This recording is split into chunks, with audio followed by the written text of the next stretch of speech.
Do you swear to tell the truth, the whole truth, and nothing but the truth, so help you God?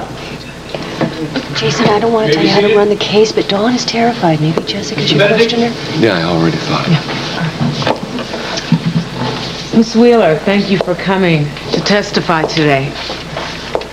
I'd like you to go back to the night of July 24th. Would you please tell the jury in your own words exactly what happened to you that night? Well, I'd had a rough day, so I went to my neighborhood bar to get a drink, be around people who could cheer me up. Why did you need cheering up? I lost my job that day. It was just a part-time job, but it's all I had to support me and Jerry. Would you tell the jury who Jerry is? He's my 12-year-old son. Miss Wheeler, did you speak to anyone at the bar that night? Yes, the bartender, Ernie Smith, he's a friend. And then there was this guy who came in and sat down next to me and offered to buy me a drink. And we got to talking. Is the man who offered to buy you that drink in the courtroom today? Yes, he is. Would you please point him out to the court?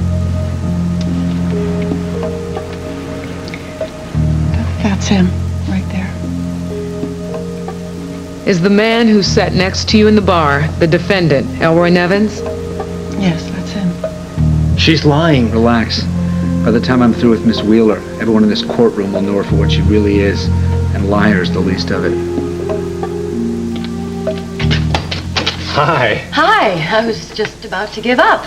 Well, I'm sorry. I didn't even hear the bell till we were coming downstairs. Wait. Don't stand out. Go, come on in. Hi, Em.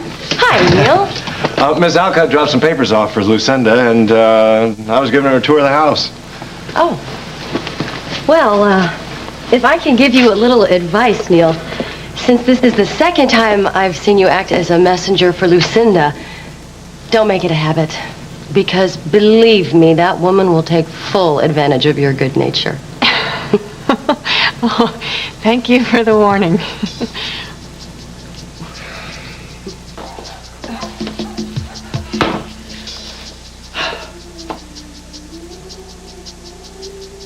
If you want to prove that you're really sorry for what you've done, you ought to go out to the farm and tell Emma in person. I'm not very good at groveling.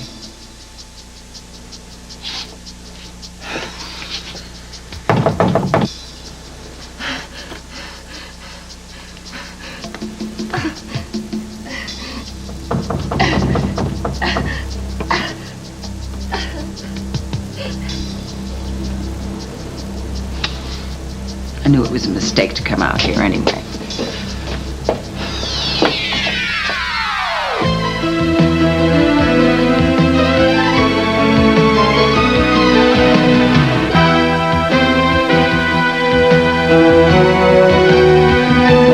As the world turns. This portion brought to you today by Bounty, the quicker picker-upper.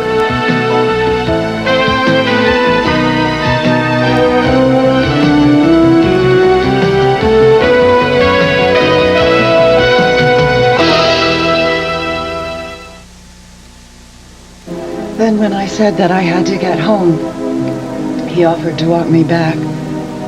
Make sure I got there safe. He being the defendant, Elroy Nevins. Yes.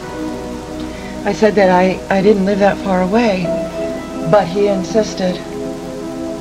And since it was late and the neighborhood's not all that great, I said, okay. Did anyone see you leave the bar? Ernie did. I remember he said goodnight. And then what happened? Well, he walked me back to my place. He said that he drank more than he meant to, and that he didn't want to drive without having some coffee. So he asked me if he could come in for a cup. And I said that Jerry was asleep, and, well, I didn't want to wake him up, but he kept saying that he would just come in for one cup and leave. So I finally agreed. And then what happened? He he started coming on to me. And I tried to set him straight, but he wouldn't stop. So I told him to get out. And that's when he grabbed me. And then what happened? He got mean. He said that I knew damn well why he had bought me all those drinks and that he wasn't going to leave until I gave him what he wanted. Please go on. He was a lot stronger than me. So I struggled, but he just pushed me down on the floor. Did you scream for help?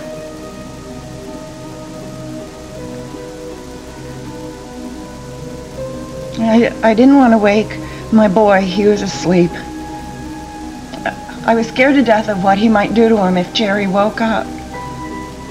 I kept pleading for him to stop, and I kept saying no over and over again.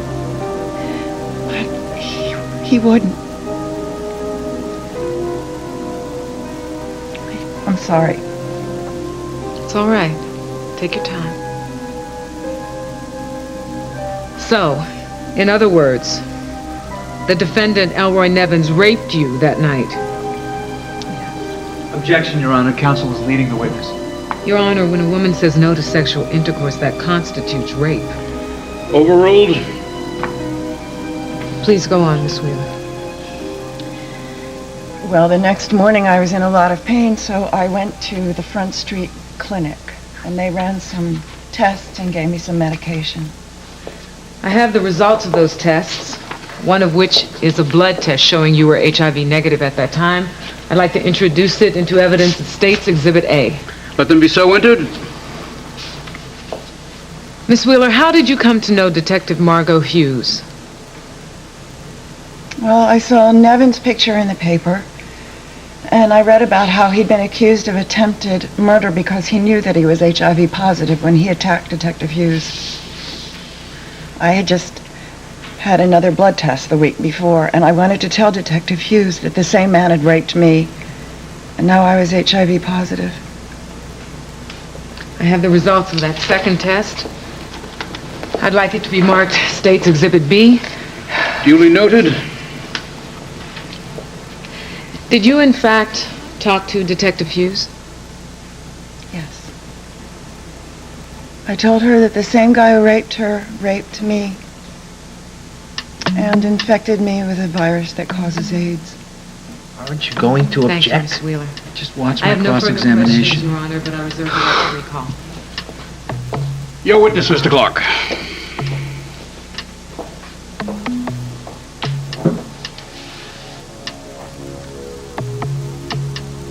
There you are. How'd you know I was coming? I didn't. I offered Miss Alcott a drink in exchange for her troubles, and I poured him right before we started the tour. Well, you know, I tell you what, since Emily's here, why don't we just do it some other time? No, finish your drink, please.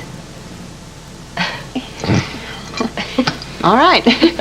Isn't this just a terrific house? Yeah, it's beautiful. Although I understand it's got an unusual history. Don't even mention it. Every time Emily's here, she's expecting a spook to jump out of every dark corner. Actually, I'm becoming much more relaxed about it. Neal, I saw you at the gym today helping Scott work out. First time I've seen him there. Oh, yeah, well, it may be the last. Poor boy was complaining about how sore his muscles were all the way back to the office. So, Emily, why didn't you call and tell me you were on your way over? I tried. But I kept getting a busy signal. What? The operator said the phone was off the hook. Oh, man. I just thought I'd swing by because we hadn't made plans for dinner. I had that 4:30 meeting here. I didn't want to be disturbed. I can't believe I forgot. Oh, isn't it lovely? Will this be all right, sir? This is perfect. Thanks. Nice to see you. Thank you. You too. Well. Mr. Simon, you really didn't need to ask me to stay at dinner, too. You could have dropped me off at the farm. I would have stayed with Iva. Well, I wanted us all to have dinner together. Especially now that you're going to be Debbie's roommate, Rosanna. She's been telling me how well you get along. Evan, hi, what are you doing here? Hello, Evan. Well, actually, I went by the house to see if you were there, but Iva told me everyone was out to dinner. so I thought I'd stop by and wait in the bar.